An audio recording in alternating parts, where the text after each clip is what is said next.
I am filmmaker Brendan Toller. My documentary is I Need That Record, The Death or Possible Survival of the Independent Record Store. I started on I Need That Record in the summer of 2006. That's when Record Express closed. And then I made up a list of people that I would like to, have be in this project and interview. So the first person that I thought of immediately was Ian MacKaye. And Ian MacKaye was playing near where I lived.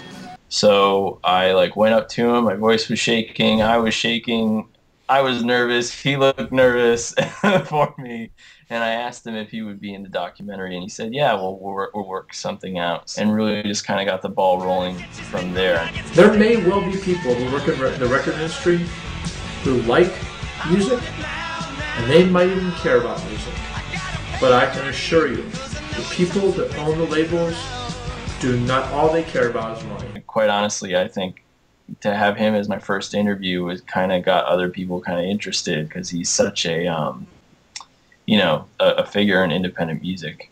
Trash was always sort of this record store that I'd hear about from people. I had always been advised to go down there and check it out, and I never did until I heard through a friend of a friend that it was closing. Trash American Style is going to lose its lease effective May 1st, 2007 here at beautiful Mill Plain Road.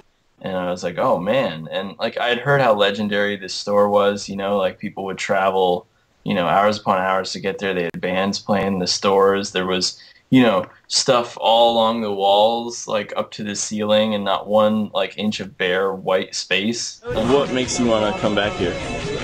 I can't come back here. It's like, your best friend's moving away to a faraway land, and you just can't buy a plane ticket to go and find him, And you never know when you're seeing him again.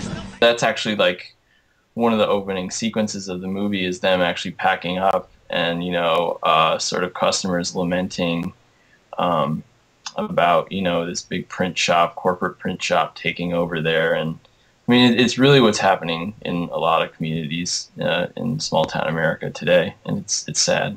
Stores are over. Does anybody not know that at this point? I mean, am I telling anyone anything new? I mean, it's over.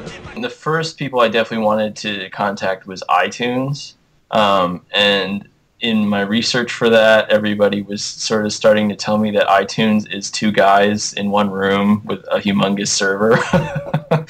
And I was like, how can that be? And I would be on the phone with Walmart and Best Buy all the time. I did this for a month, every day, just on the phone with them, and they'd all do the thing I'll connect you this person, I'll connect you that person, this person, and then after a half an hour being on the phone, once they hear, indie filmmaker, they kind of hang it up. It's sort of like the Michael Moore memo. I wanted to get the other side, and I think closest to, it's not even the other side, but closest to that sort of corporate mentality was probably Newberry Comics owner Mike Dries. And he doesn't even have the traditional corporate feel to his company, and they do $75 million of business a year. When you're in a smaller community and you're a consumer, you don't have a choice because Walmart crushed everybody. And so you're left with what their cultural assortment is, and it's pretty fucked up assortment. I think for indie stores to stay alive, they really need to kind of nurture this idea that it's a musical community that they're trying to foster and kind of develop.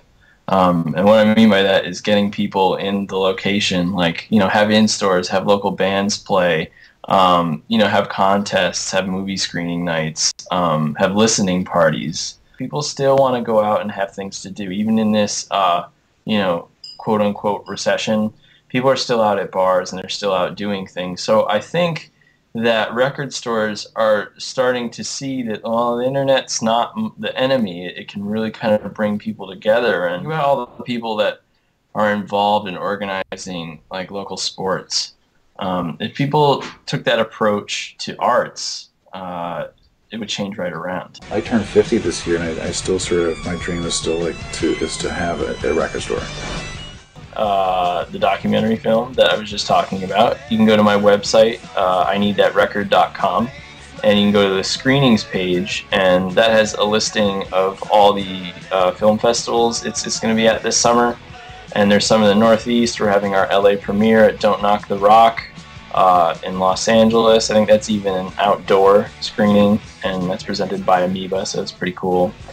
And in terms of ordering it, I'm working on the DVD release right now, so I'm hoping for a fall or early next year release of the film with tons of extras, and it'll be really good. I'm excited about it, and I've seen the film, you know.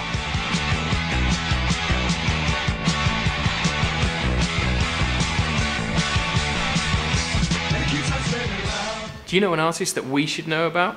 Well, head on over to our community section where you can create a profile. You can post pictures, you can post video, you can even create a blog and tell us all about your favorite bands and acts.